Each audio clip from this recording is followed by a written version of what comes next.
तो hello everyone, good morning. तो आप सब कैसे हैं? मैं बहुत अच्छी हूँ। और अभी बज रहे हैं सवेरे के 9 और मैं हूँ मम्मी पापा के घर में, रीवा में हूँ, एमपी में। और बस यहाँ पर मैं सडनली ही आई थी, आपको बताया ही था पिछले ब्लॉग में कि मैं यहाँ पर हूँ। तो आज मेरा है लास्ट डे। तो आज है 7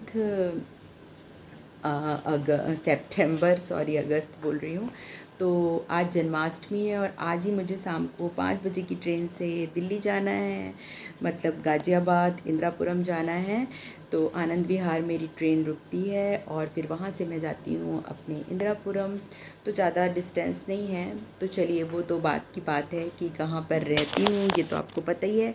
बट यहाँ पर मैं आई हूँ और अभी मम्मी पापा यहाँ पर हैं नहीं। मम्मी पापा गए हैं ओम शांति, क्योंकि वो सवेरे 6, साढ़े 6, पौने 7 के करीब निकल गए थे। 7 बजे की मुरली होती है, तो वो 7 बजे की मुरली सुन के बस अब आ ही रहे होंगे, क्योंकि आज जन्माष्टमी है तो भोग वगैरह होगा तो उस वहाँ टाइम लग जाता है। मुझे भी जाना था, लेकिन मेरी रात को ना तबीयत कुछ ठीक नहीं थी, क्योंकि मैं इतना ज़्यादा थक गई ना, तो मेरी तबीयत बहुत ज़्यादा मतलब सही नहीं थी। तो मुझे रात को बहुत लेट नींद आई। 1 डेढ़ बजे के करीब, पौने 2 के करीब मैं सोई। तो उसके बाद फिर मेरे को नींद इतनी ज़्यादा लगी हुई थी कि मैं सुबह उठ नहीं पाई। फिर अभी उठ के बस मैंने सोचा चलो ब्लॉग स्टार्ट कर लेती हूँ। तो आज फाइनल मेरा जाने का डे है, तो मुझे कुछ थोड़ा बहुत काम है, तो मैं पहले वो काम करूँगी। फिर मुझे कुछ मैं भूल गई हूँ अपने ससुराल में, तो मैं वो लेने के लिए जाऊँगी मम्मी जी के पास, और लास्ट बार मिल भी लूँगी। और मेरी देवरानी कह रही थी कि मैं दीदी आपके लिए पूड़ी और करेले की सब्ज़ी बनाऊँगी, तो वो आपके नेक्स्ट डे के लिए भी हो जाएगी, जाते साथ आप नहीं कर पाएंगी काम। तो मेरी देवरानी बहुत अच्छी है, बहुत ज़्यादा अच्छी है। सभी को एक ऐसी मतलब अपनी बहन तो होती ही है, लेकिन जब आप किसी दूसरे के घर जाते हो तो भी आपको एक अच्छी सी बहन मिल जाए तो आपकी लाइफ बहुत अच्छी हो जाती है। तो मैं यहाँ जब भी आती हूँ तो वो मेरी बहुत ज़्यादा हेल्प क्या, बहुत ज़्यादा सेवा करती है। मुझे कुछ नहीं करने देती है, क्योंकि कहती है कि दीदी आपके घर में तो आप करते हो काम, मम्मी के पास जाते हो। क्योंकि हम सब सिस्टर्स हैं, तो जब हम अपने मायके आते हैं तो हम अपनी मम्मी को कुछ काम नहीं करने देते हैं, खुद फिर करना स्टार्ट कर देते हैं। तो अभी तो मैं 2 दिन के लिए आई हूँ, तो मेरी मम्मी ही लगी हुई थी उस दिन भी, पूजा वाले दिन भी, क्योंकि मुझे जाना था। तो चलिए अभी मैं जल्दी जल्दी नहा लेती हूँ, नहा के आपसे मिलती हूँ। और मम्मी पापा आ रहे होंगे तो फिर मैं पीऊँगी चाय, क्योंकि मेरे हो रहा है सर में थोड़ा थोड़ा दर्द। तो यहाँ इतना अच्छा लग रहा है, और फर्स्ट टाइम है मेरा कि मैं अकेली आई हूँ। नहीं तो कभी भी आज तक, मतलब शुरू की बात छोड़िए, जब शादी हुई थी तब भी मैं अकेली नहीं थी, मेरी सिस्टर्स वगैरह थी छोटी वाली। और अभी फ़र्स्ट टाइम है जब मैं मम्मी के साथ और पापा के साथ यहाँ पर अकेली आई हूँ। तो चलिए जल्दी से नहा लेते हैं और मिलती हूँ आपसे थोड़ी देर में। तो अभी बज गए हैं 3:15 और मैं लेट गई थी, और अभी आया रुद्र का फ़ोन तो मैं उठ गई हूँ। इधर मम्मी लेट है, तो बस मैं जाऊंगी, बनाऊंगी चाय, और फिर बस मैं रेडी हूँ, कपड़े मैंने पहन रखे हैं, तो बस कंघी करके मुझे जाना ही है। तो जाने वाला टाइम बहुत ज़्यादा पेनफुल होता है, तो बस अब 7-8 महीने बाद ही मुझे आना है। तो सबसे बस मिल के, क्योंकि मम्मी जी से तो सुबह ही मिलाई हूँ, और अब बस यहाँ जाऊँगी। तो मैंने मम्मी से कहा कि मम्मी तुम भी चलो मेरे साथ रेलवे स्टेशन। तो मम्मी जाएंगी रेलवे स्टेशन मुझे छोड़ने के लिए। तो बस आज यहाँ लास्ट डे, तो सहेलियों से मिल नहीं पाए हैं, नेक्स्ट टाइम होगा कि सहेलियों से मिलने में आऊँगी स्पेशली।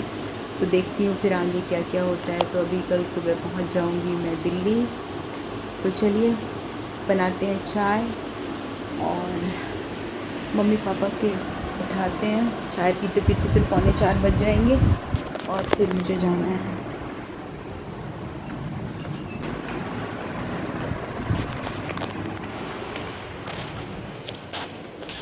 चाय बनाए पापा जी?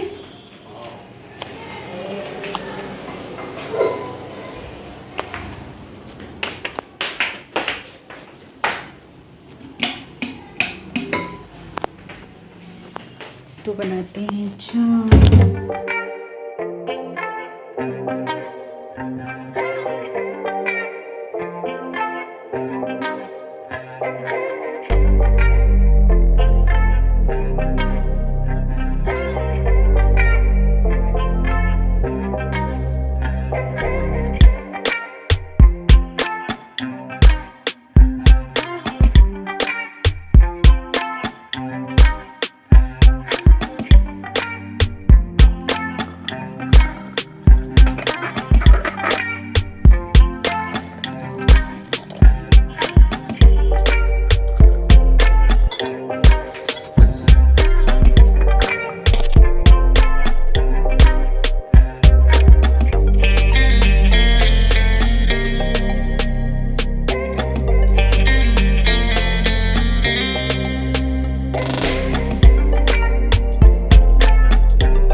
बहुत ही अच्छा मौसम भी, ना ज़्यादा गर्मी थी और ना ज़्यादा वो था, तो बहुत अच्छा लगा। फाइनली मैं आ गई रेलवे स्टेशन, और रेलवे स्टेशन में बस मैं सामान मेरा कुछ ज़्यादा था नहीं, तो पापा आगे चले गए थे देखने के लिए कि मतलब ट्रेन आ गई है या मतलब कहाँ पर है, क्योंकि कभी कभी ना दूसरे प्लेटफॉर्म में आती है। तो मैंने कहा मम्मी चलो, तो मम्मी पापा ये आगे जा रहे हैं और मैं पीछे पीछे आ रही हूँ। तो बस अब आएंगे हम गर्मी में नेक्स्ट टाइम। तो बहुत बुरा लगता है रीवा से जाने में, क्योंकि रीवा में तो हम पढ़े हैं, छोटे थे बड़े हुए, पढ़ाई की है, सब कुछ यहीं पर हुआ, तो इसलिए बहुत ज़्यादा यहाँ से लगाव है हमारा। तो बस ट्रेन आ गई थी, तो मैं बैठ गई ट्रेन में, और फिर मम्मी को मैं मना कर रही थी कि मम्मी मत चढ़ो ट्रेन में, लेकिन पापा बोले, मम्मी बोली मैं बाहर क्या करूँगी, तो फिर मम्मी भी अंदर ही बैठ गई। और बहुत कम भीड़ थी ट्रेन में, रिजर्वेशन नहीं मिलता है, बट पता नहीं कैसे मेरी जो बर्थ थी बिल्कुल खाली थी। तो बस यहाँ पर हम बैठ गए और मैं सामान चढ़ा रही हूँ, तो मम्मी ज़्यादा हाथ लगाती हैं सामान में, जबकि मम्मी को भारी सामान उठाना नहीं है, लेकिन मम्मी पूरी कोशिश करती रहती हैं कि नहीं नहीं सामान उठा लें। तो यहाँ पापा अंदर लेके जा रहे हैं सामान, फिर मैं चढ़ी।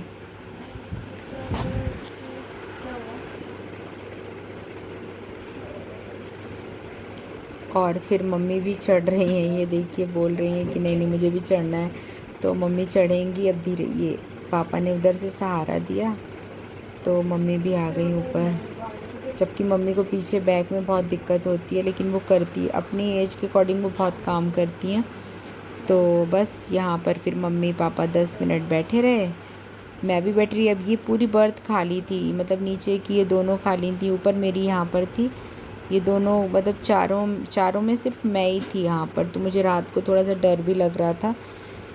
तो बस मैं यहाँ बैठी थी, और वो जो सामने बैठा हुआ है वो तो मैं सोची पहले वो कोई मतलब है ऐसे ही, लेकिन वो अटेंडेंट था। लेकिन बाद में मुझे पता चला कि वो कोई ऐसा मतलब वो नहीं है।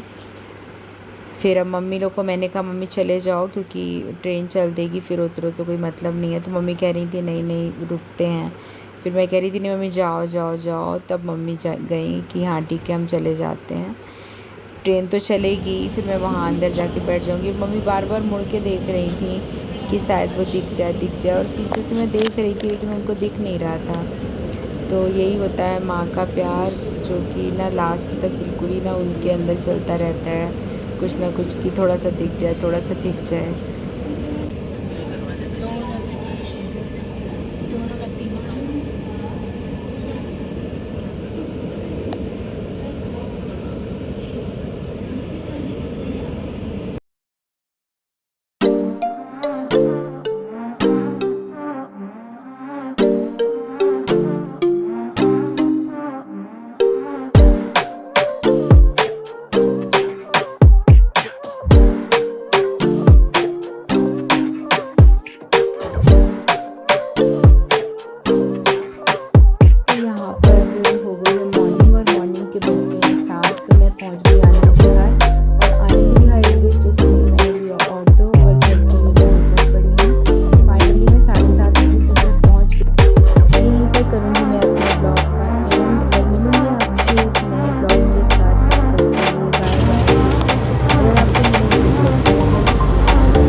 और कमेंट करना ना भूलें। तो मिलते हैं नेक्स्ट ब्लॉग में, तब तक के लिए बाय बाय।